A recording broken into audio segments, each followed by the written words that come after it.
All right, solving trinomials. Easy way. Sometimes you'll get lucky and it'll be set up for you, ready to go.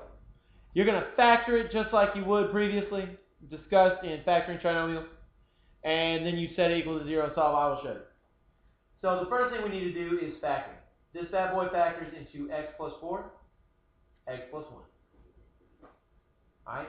And now we're going to use this idea. I've got two numbers. I've got number A and number B.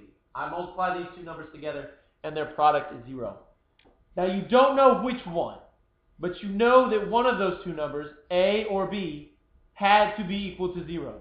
It's the only way to get that kind of a product. The only way you get 0 is if either A was 0, or B was 0. That's the only way. We're going to use that idea to solve for x here. I've got two numbers. I've got x plus 4, and I've got x plus 1. These two numbers multiplied together, their product is 0. This means one of the two has to be equal to 0. From here, we just solve. Pull a 4 from both sides. X could be -4, or x could be -1. It really doesn't matter to us. Either one will work. X is 4, x is -1. These are the two solutions, roots, zeros. You'll see all of those.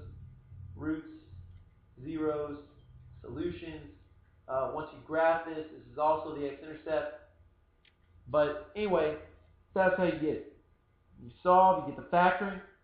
You set your two factors equal to 0, and then you solve for x. What would x be to make those factors 0? Now, slightly more complicated. Let's say instead you had something that looked like this.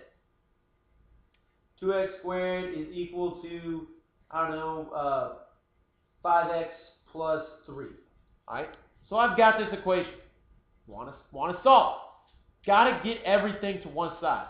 In order to factor trinomial properly, you need a 0 on one side of the equation. Now, I like to keep my x squared positive. It makes everything easier for me. My mind works better that way. I'll pull that 5x from both sides, keeping my x squared positive. And I'm going to move everything in the equation over to the left. X squared minus 5x minus 3 equals 0. Now, very important, just like this first one, we had an equal 0. I've got my equal 0 back. X squared minus 5x minus 3 is equal to 0. From here, I'm going to have to set up the factor.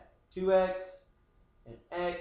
I'm going to have a -3 right here and a +1 right there. All right. So, let's pretend we got through. We got our factoring done. If you needed to factor by grouping, that's fine. You can go ahead and factor by grouping. But in order to save a little time, we got it factored out. Now we've got it ready to go. We've got our equal to 0. We've got it all factored out. And now all we have to do, two pieces. This is our first number, 2x plus 1. This is our second number, x minus 3. One of these two numbers has to be 0. Doesn't matter which one. Either one will work. So I take each equation. I solve it for x. X is going to be either -1/2 or +3. Again, it doesn't matter. Each one is valid. Neither one more valid than the other, unless you got a word problem. But you'll see that more on the star practice. That's about it.